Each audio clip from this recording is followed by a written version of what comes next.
Кровот ќе биде отворен онолку колку што е отворен градскиот трговски центар. Навечер ќе се затвараат вратите и пристапот со цел да спречиме вандализирање на што ја го нарекувам чудните сили кои што ни се уваат во последно време во градот.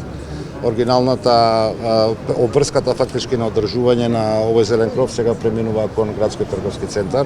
Моето лично мислење е дека може да имаме и некаква друга услужна дејност на самиот кров, која што ќе пружи задоволство поише на граѓаните, меѓутоа да оставиме граѓаните таа работа да ја одлучат. Управувањето со нов квалитет, евентуален на нов деловен простор е работа на ГТЦ.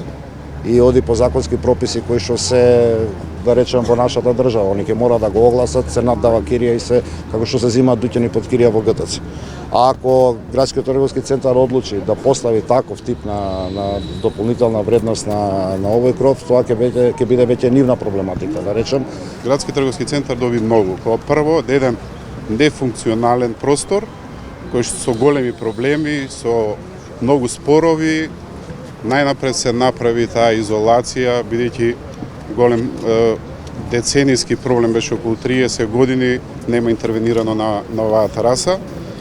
Верувам дека во иднина нема да има проблеми и дуќаните кои што се под овој зелен кров можат мирно да спијат и нема да им течат дуќаните. Green Roof now become a home of more than 3,656 trees and the greenery.